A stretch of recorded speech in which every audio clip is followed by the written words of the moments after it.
Hello everybody, I am Van David Castroverde and I'm currently taking up Bachelor of Arts in English Language Studies at Polytechnic University of the Philippines in San Mesa, Manila.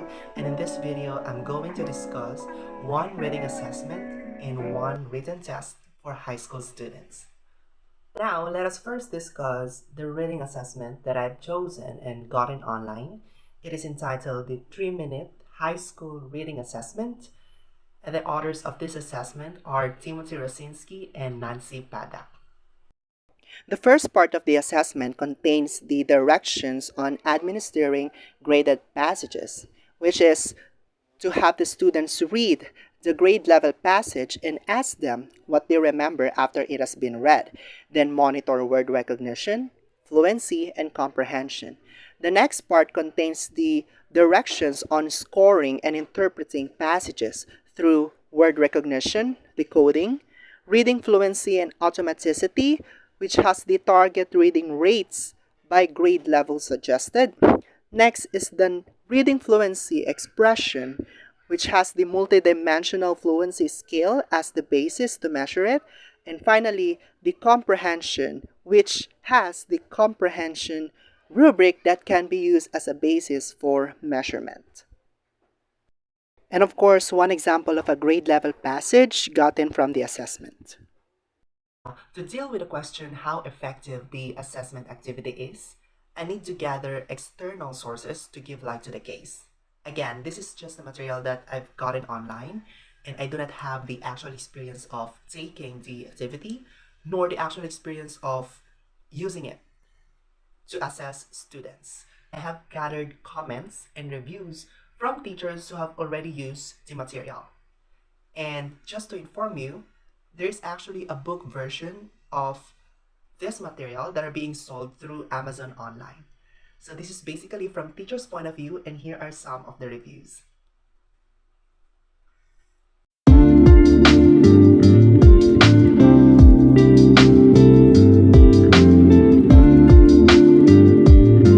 Reading Comprehension Practice Test.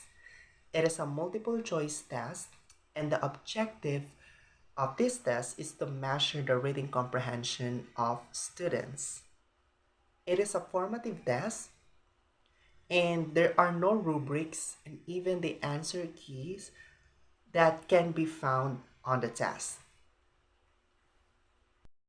The test consists of 50 questions.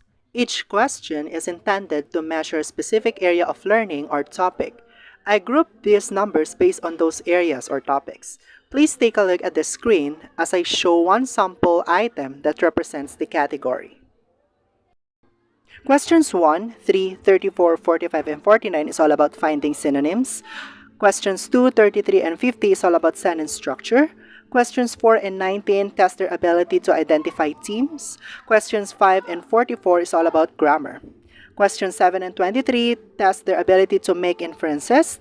Questions 8 and 15 is all about identifying meaning of a word. Questions 10, 26, 43, and 46 is all about the correct use of punctuation. Question 11 is all about identifying meaning of proverbs. Question 12 is all about knowing the setting of a story. Question 13, identifying mood. Question 25, identifying moral story. Question 27 is all about correct spelling. Question 28 is context clue, and question 42 is sentence meaning. The remaining numbers that are not mentioned are usual questions for reading comprehension, like asking exceptions, making them reason, and asking about conditions. Now, what are the level of thinking skills being measured by the test? So let us know that through Bloom's taxonomy. It is a model created by Benjamin Bloom, an American psychologist who describes the way of thinking processes. And based on my analysis, the test measures the following thinking levels: understanding, remembering, and evaluating. Now, why remembering? I have seen questions from the test where students are asked particular knowledge about what they've read. For example, the names of the character, even the location or setting.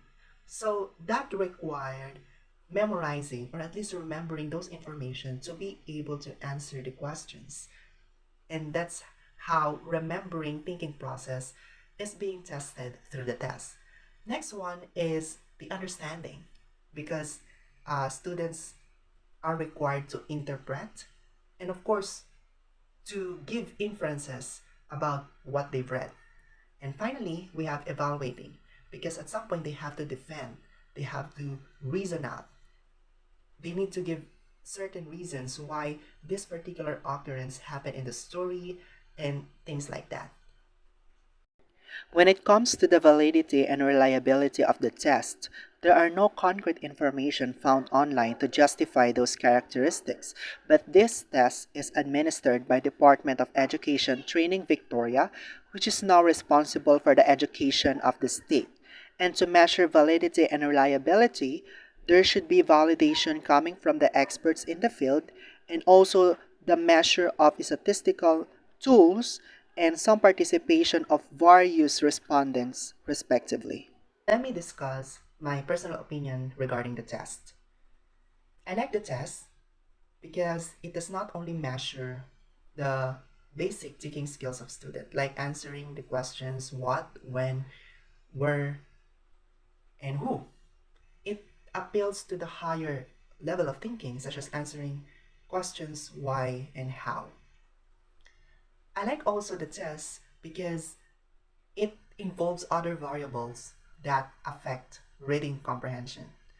It tests other factors such as grammar, punctuation, and sentence structure. It's actually refreshing to see that reading comprehension test does not only ask questions from the passages being read, or even just identifying the particular elements of stories or passages. It also tests those factors to determine reading comprehension. For example, grammar. As we all know, grammar is important in the achievement of meaning. And if students are able to understand, or at least have a great grammatical competence, then meaning and understanding could just come easy. So that's how important, and that's why it is also included in the test. So that's it. Thank you so much for listening, and I hope that you learned and enjoyed this video. Bye for now.